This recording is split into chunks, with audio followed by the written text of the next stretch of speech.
Hospital పోవాలి police complaint చేస్తారు sarpanch basic అంటే అన్నీ కూడా అంటే ఏమంటే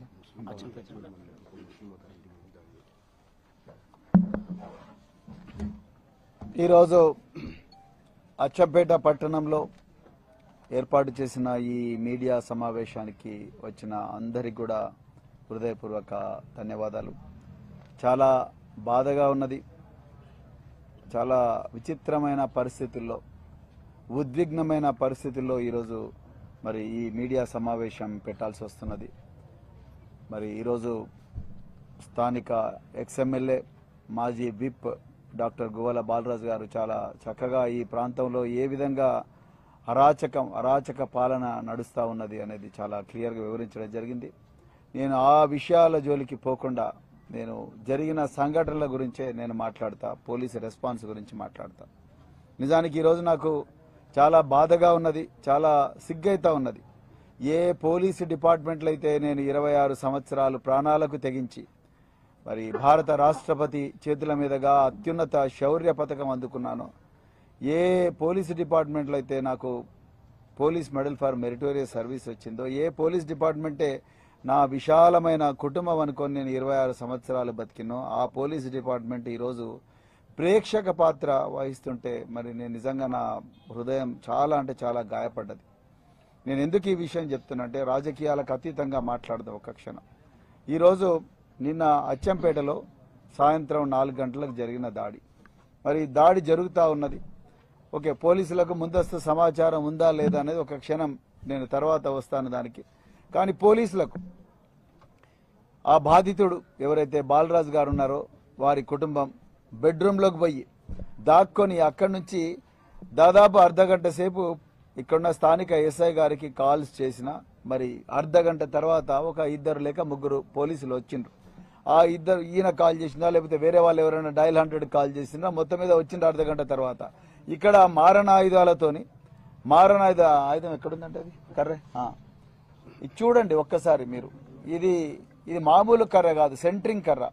ఈ ఆయుధాలతోని వాళ్ళు దాదాపుగా 15 నుంచి 20 మంది వ్యక్తులు వచ్చిండ్రు. ఆ వీడియోలన్నీ కూడా నేను నా ట్విట్టర్లో పోస్ట్ చేయడం జరిగింది. ఈ ఆయుధాలతోని దాడి చేస్తున్నారు అని ఒక వ్యక్తి ఎవరో సమాచారం ఇచ్చిండ్రు. బాధితుడు అర్ధగంట సేపు కూడా కాల్స్ చేస్తే అక్కడున్న ఎస్ఐ గారు ఎత్తలేదు. వచ్చిండ్రు ఇద్దరు. వచ్చిన పోలీసుల వ్యవహారం మీరు చూడండి. ఒక గలాట జరుగుతూ ఉన్నది. మరి వ్యక్తిని, ఒక బాలరాజు అనే వ్యక్తిని చంపడానికి, వాళ్ళ కుటుంబం హాని చేయడానికి వచ్చిండ్రు. వచ్చినప్పుడు కేవలం చుట్టపు చూపుగా 2 వ్యక్తులను ఒక మరి వాహనంలో పంపించి ఒక ఆయన్నేమో చేతిలో ఒక టాబ్లెట్ పెట్టుకున్నాడు. టాబ్లెట్ అంటే ఎలక్ట్రానిక్ గ్యాడ్జెట్, ఒక పెద్ద సెల్ ఫోన్. అదేవిధంగా ఇంకొక ఆయన అదిలిస్తా ఉన్నాడు. మరి ఆయన కళ్ళ ముందరనే మీరు చూడండి, వాళ్ళ ఇంట్లోకి వీళ్ళందరూ దుండగులు వచ్చిండ్రు, కుర్చీలు బలగొడుతున్నారు, అవన్నీ చేస్తున్నారు. అవతల లోపల బెడ్రూమ్లో ఉండి ఆయన నా ప్రాణాలు పోతున్నాయి మొర్రో అని చెప్పి అడుక్కుంటున్నాడు. ఆయన కూడా ఆయన బెడ్రూమ్ తలుపులు కూడా బద్దలు కొట్టిండ్రు. బద్దలు కొట్టిన తర్వాత మరి పోలీసులు బయట ఉండి ఏం చేయాలి? మరి వాళ్ళ దగ్గర నుంచి ముందు మారణాయుధాలు గుంజుకొని అవి వాళ్ళ నిందితులను వచ్చిన వెహికల్ ఎక్కించుకొని పోలీస్ స్టేషన్ తీసుకుపోవాలి. లేకపోతే అదనపు బలగాల కోసం ఫోన్ చేయాలి. ఇక్కడ నుంచి కేవలం 5 నిమిషాల దూరంలో పోలీస్ స్టేషన్ ఉన్నది. అదనపు బలగాల గురించి సార్ గొడవ అవుతున్నది, మరి అర్జెంటుగా అడిషనల్ ఫోర్స్ పంపించండి అని చెప్పాలి. అవి ఏమీ జరగలేదు. ఇక్కడ వాళ్ళు యథేచ్ఛగా 2 పోలీసు కానిస్టేబుల్ చూస్తుండగానే ఇదే గుత్ప కట్టెలతోని దాదాపుగా 7-8 వ్యక్తులు పిచ్చిగా ధ్వంసం చేసిండ్రు, వ్యక్తులను కొట్టిండ్రు. నా దగ్గర వీడియోలు ఉన్నాయి, నేను అబద్ధం మాట్లాడతలేను. నేను ట్విట్టర్లోనే ఈరోజు పోస్ట్ చేయడం జరిగింది. మరి పోలీసు వాళ్ళకు అసలు జాడి జరుగుతుందనే సమాచారం లేదా? నేనైతే ఉందని అనుకుంటున్నా.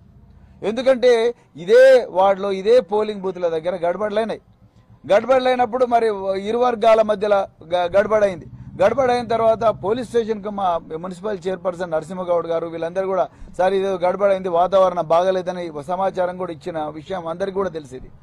దాని తర్వాత మరి ఇది ఏదో అవుతుంది అన్న విషయం మీద పోలీసు వాళ్ళు నిన్నగాక మొన్న డిస్ట్రిబ్యూషన్ బాక్సులు అవన్నీ కూడా కంటిన్యూస్ గా మరి రిటర్నింగ్ ఆఫీసర్ దగ్గర నుంచి, అంటే వాళ్ళు ఏదైతే మరి కలెక్షన్ సెంటర్ ఉందో కలెక్షన్ సెంటర్ లో పెట్టిన తర్వాత పోలీసు వాళ్ళు ఎలక్షన్ల తర్వాత జరిగే చెదురుముదురు సంఘటనల మీద బందోబస్తు ఏర్పాటు చేసుకొని పెట్రోలింగ్ ఇంటెన్సిఫై చేయాలి. ఎక్కడెక్కడైతే గొడవలు జరిగినాయో ఆ ప్రాంతాల్లో మళ్ళీ గొడవలు జరగకుండా చూసుకోవాలి.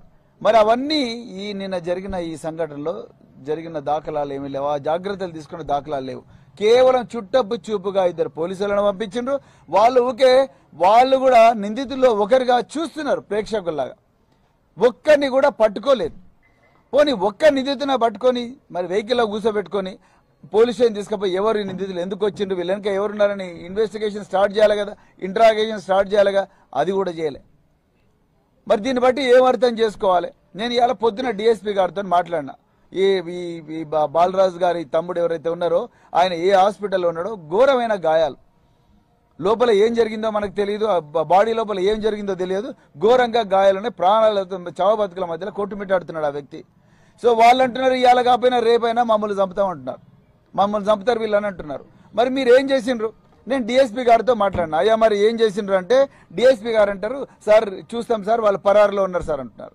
మీ కళ్ళ ముందర నిందితులు ఘోరంగా గుత్పకట్టెలు తీసుకొని మారణాలు తీసుకొని వాళ్ళు చంపడానికి ప్రయత్నం చేస్తుంటే మీరు ఇప్పటికి కూడా నిందితులను పట్టుకోలేకపోతున్నారు. వాళ్ళు కళ్ళ ముందర నిందితులను పట్టుకోలేని వాళ్ళు రేపు పొద్దున పరారులో నిందితులు పట్టుకుంటారని గ్యారంటీ ఉన్నది. రేపు మీరు జరగబోయేది ఏంది? ఇక్కడ స్థానిక ఎమ్మెల్యే ఆదేశాల మేరకు వాళ్ళు వచ్చి మీ దగ్గర సరెండర్ అవుతారు. వాళ్ళకు ఒక్క దెబ్బ తగలకుండా మీరేం అనకుండా వాళ్ళను జాగ్రత్తగా 41A నోటీస్ ఇచ్చి సెక్షన్ 3 సెక్షన్ 4 ప్రకారం మీరు నోటీస్ ఇచ్చి వాళ్ళను జాగ్రత్తగా మీరు వదిలేస్తారు. అదే కదా జరిగేది. మేము అందుకొరకే కదా మీరు ఇక్కడ ఉన్నది. మరి అసలు ఇదేనా మరి చేయాల్సింది మీరు పని? యూనిఫామ్ వేసుకొని ఇదేనా మనకు సిఆర్పిసి చెప్పింది? అసలు సెక్షన్ 166 IPC ఏం చెప్తున్నది? మీరు సిఆర్పిసి ప్రకారం ఏం చేస్తున్నారు? అసలు మీరు నిష్పక్షపాతంగా వ్యవహరిస్తున్నారా? మీ బాస్ మరి సిఆర్పిసినా లేకపోతే మరి రేవంత్ రెడ్డి లేకపోతే వాళ్ళ తమ్ముడా లేకపోతే ఇక్కడ స్థానిక ఎమ్మెల్యేనా? దీని మీద పోలీస్ ఆఫీసర్లు డీజీపీ గారు వివరణ ఇవ్వాలి.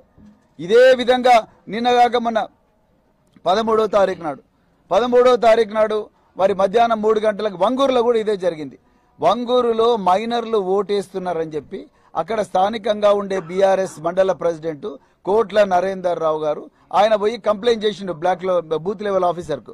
బూత్ లెవెల్ ఆఫీసర్ కంప్లైంట్ చేస్తావా బిడ్డ అని చెప్పి ఆయన అక్కడున్న రంగారావు సర్పంచ్, దాని తర్వాత మిగతా గూండాలు, కాంగ్రెస్ గూండాలు వీళ్ళందరూ కూడా రేవంత్ రెడ్డి తమ్ముడు ఎవరు అనుమల చిట్టెల రెడ్డి ఆదేశాల మేరకు వాళ్ళందరూ కూడా ఇతను కొట్టిన తర్వాత ఎవరి మీద కేసు రిజిస్టర్ మీరు చూడండి.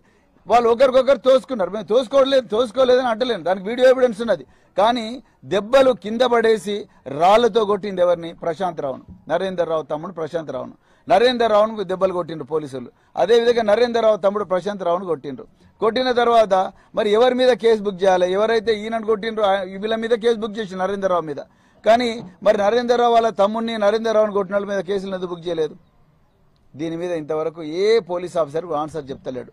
అక్కడున్న ఎస్ఐ గారు మరి వీళ్ళు కంప్లైంట్ ఇచ్చిండ్రు, వాళ్ళు ఇచ్చిన కంప్లైంట్ తీసుకుంటున్నారు. రూలింగ్ పార్టీ ఇచ్చిన కంప్లైంట్ తీసుకుంటున్నారు, అపోజిషన్ పార్టీ ఇచ్చిన కంప్లైంట్ తీసుకుంటున్నారు. నిజానికి అక్కడ బాధితులందరూ అపోజిషన్ పార్టీ ఇచ్చిన కంప్లైంట్ తీసుకోకుండా వాళ్ళని అట్లే వదిలేసి వాళ్ళు పోయి ప్రైవేట్ హాస్పిటల్ ట్రీట్మెంట్ తీసుకుంటున్నారు. ఇప్పుడు నేను అక్కడ కూడా పోయి వచ్చిన, విపరీతమైన గాయాలు ఉన్నాయి. వాళ్ళు కూడా చాలా తీవ్రమైన గాయాలతో కొట్టుమిట్టాడుతున్నారు. అదేవిధంగా వాళ్ళ అమ్మ, అదే ప్రశాంత్ రావు వాళ్ళ అమ్మను ఘోరంగా తల మీద కొడితే దాదాపు 7-8 కుట్లు పడ్డాయి. కేవలం 324 పెట్టిండ్రు. అత్యాయత్నం అయితే 307 పెట్టాల్సిన దగ్గర 324 పెట్టిండ్రు. సో కంప్లైంట్ తీసుకోలేదు. మరి 166